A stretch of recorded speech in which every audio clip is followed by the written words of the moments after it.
So we are starting with a new unit, that is organic chemistry, that is 12th unit of the 11th class. But now first of all we have the question, define organic chemistry.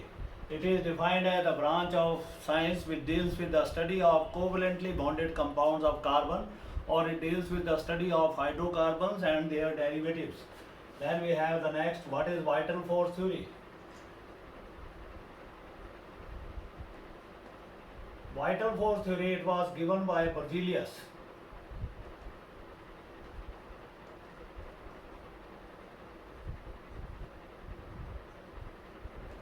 According to this theory, organic compound cannot be synthesized in the lab. They are synthesized in the body of the living organism by some mysterious force that is known as God. So the organic compound, they cannot be synthesized in the lab. This was the theory regarding the organic compound. This was given by the scientist, that is Berzelius. Then we have the organic compound, who prepared first compound, who prepared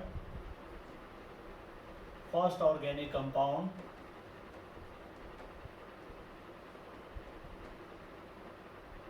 in the lab. So it is Frederick Wohler prepared first organic compound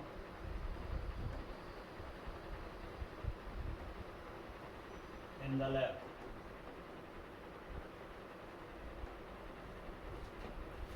What he did, he heated potassium cyanate with ammonium cyanate, potassium sulfate with ammonium cyanate, and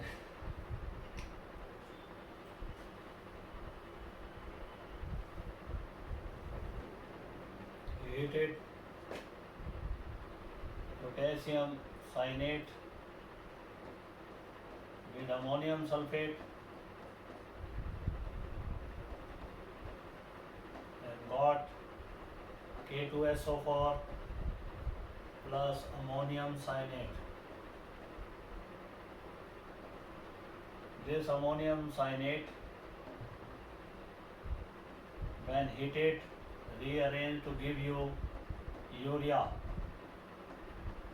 So first organic compound, that was urea, which was synthesized by Frederick Wohler in the laboratory. Frederick Wohler was the student of Berzelius. Then he went to his guru and told him that he has synthesized an organic compound in the lab. That organic compound was urea. So, but Berzelius keep on sticking to his theory, and he said no, organic compound cannot be synthesized in the lab. So you have not synthesized organic compound in the lab, it might be some other compound. Later on, large number of compounds, they were synthesized in the lab. For example, coal prepared the alkanes in the lab. Then other compounds like ethyl alcohol, methyl alcohol, they were also prepared in the lab. Coal prepared acetic acid, phenol prepared ethyl alcohol in the lab. So after the preparation of large number of compounds in the lab, it was thought that organic compound can be synthesized in the lab. It is wrong to say that they cannot be synthesized in the lab. That's why the vital force theory, that was discarded after some time. Then we have the question, why organic compounds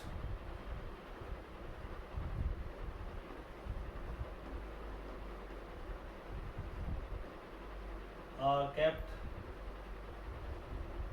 under separate branch of chemistry.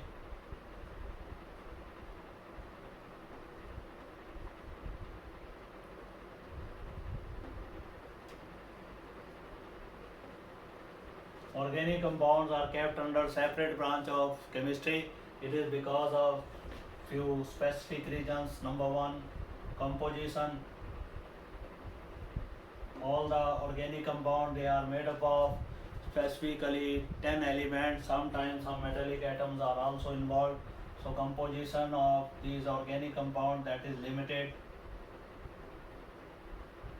and 4 halogens, they are involved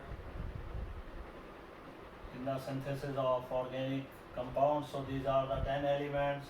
along with some metallic elements which help to synthesize the organic compounds. Then we have their large number. As we know, carbon has a unique property of catenation, due to which it can form large number of compounds. They may be straight chain, they may be branch, they may be cyclic, they may be aliphatic, they may be aromatic. Then we have third, nature of linkage.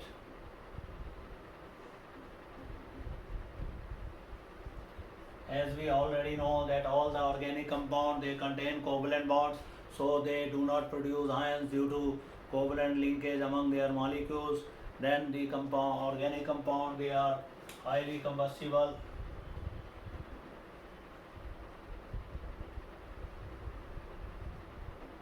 Due to large percentage of carbon, their melting point and boiling point are low.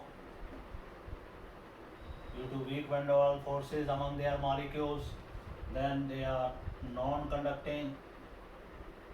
Their solution do not conduct because they do not produce ions. Then we have solubility.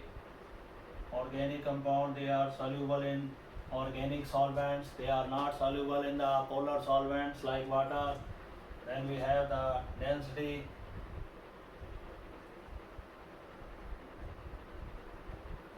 Due to high molecular weights, they have the moderate densities. Then we have functional group. All the organic compounds, they are characterized by functional group. Functional groups are the atoms or group of atoms which are responsible for the characteristic properties of the compounds. Then we have homologous family.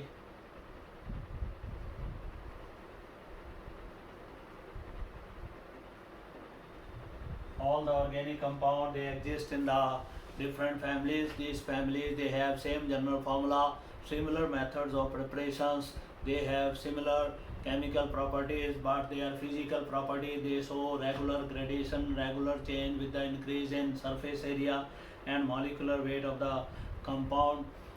So this is regarding the homologous family. Adjacent member in a homologous family, they are called as homologues, and they differ from each other in terms of CH2 group.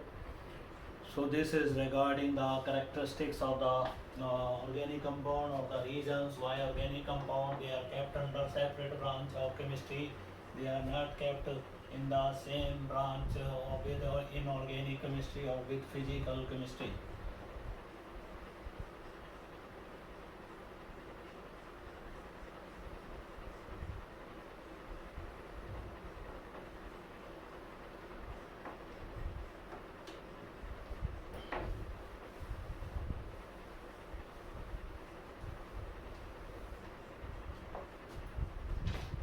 Then we have the question,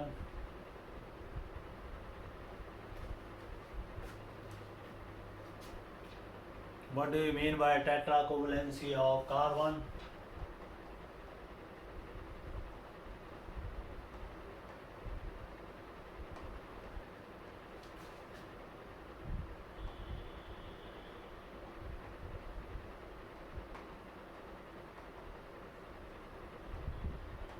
It means carbon is capable of forming 4 covalent bonds. If we see the electronic configuration of carbon, carbon has 4 unpaired electrons, 4 half-filled orbitals in the excited states, due to which it can form 4 covalent bonds with other atoms.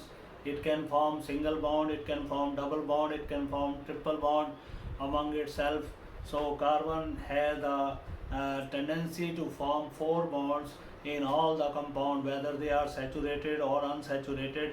This tendency of carbon to have 4 covalent bond is called as tetracovalency of carbon. Now, what kind of hybridations?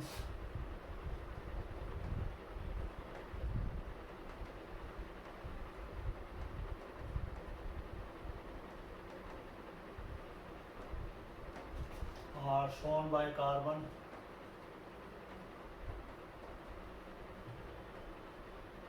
In following compounds.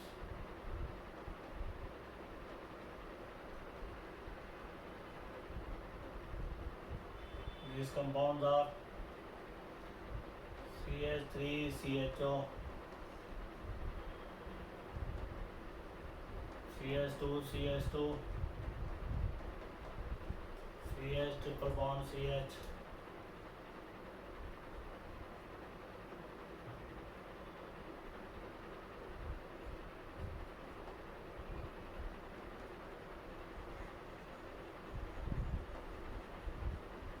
So any carbon which is having at least one double bond has sp2 hybridized carbon.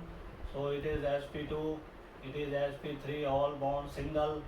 This is sp2 carbon, here we have sp2 carbon. In this case it is sp. When carbon form triple bond, it means hybridization will be sp.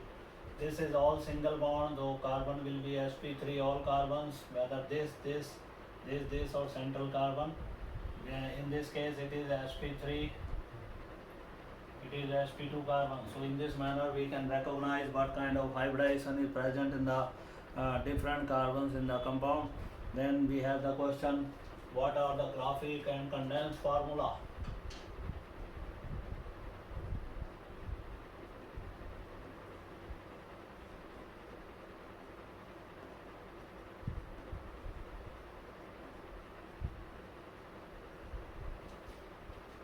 So graphic formula, they are shown, they are called as planar formula. Valencies are fulfilled on the plane of the paper. These are all graphic formula of alkanes.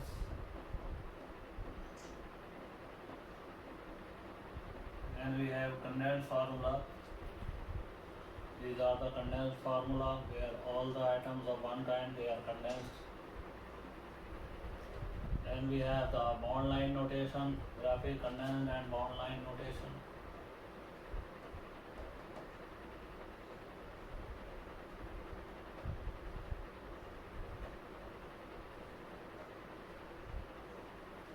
So here we are represented, the line they represent the bond, covalent bond, and this corner they represent the carbon. So this is a 4 carbon system. None of them is having double bond, so this will be pentane. If we have this kind of structure, 2 carbon they have double bond. This is but 1, 3 in,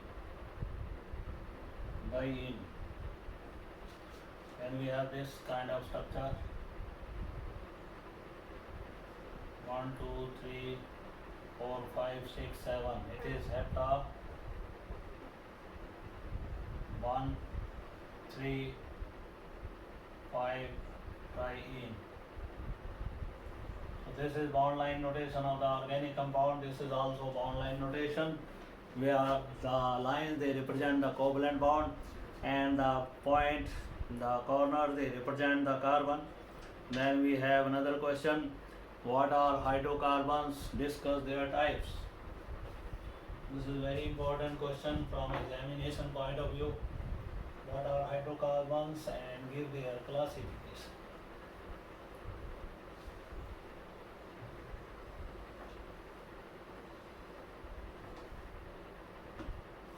So our question is, what are hydrocarbons?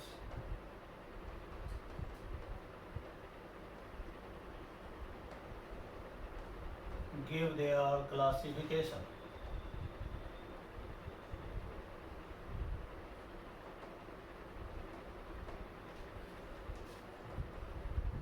Hydrocarbons,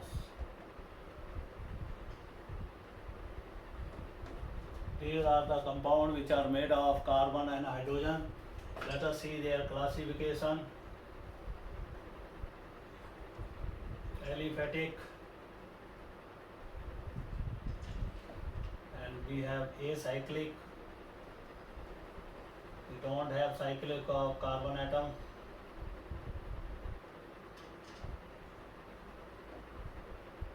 Then we have cyclic hydrocarbons. Aliphatic or acyclic hydrocarbon, they are of 2 types.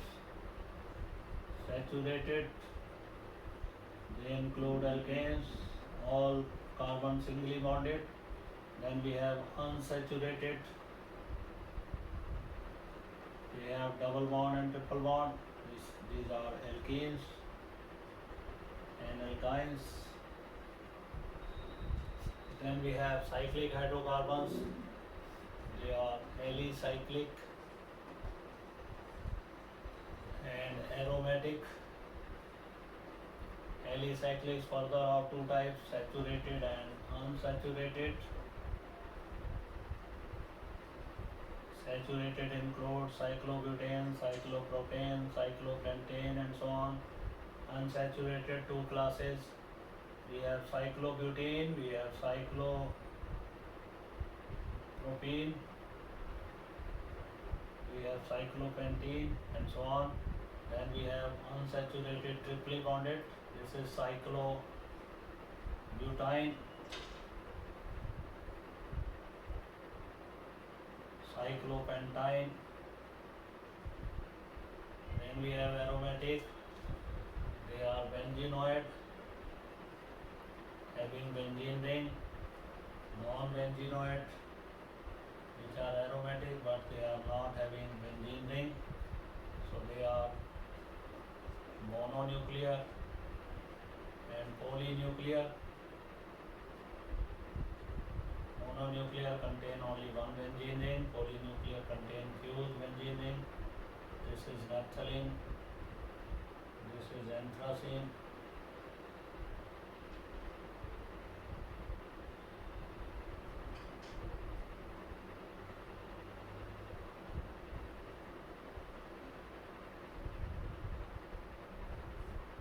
Then we have non-benzenoid.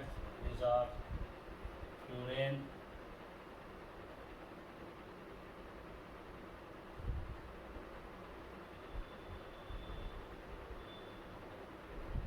thiophene,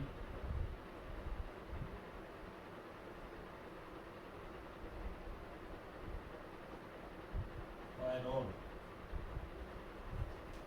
So these are non-benzenoids. So this is regarding hydrocarbons and their classification. This is all about this lecture.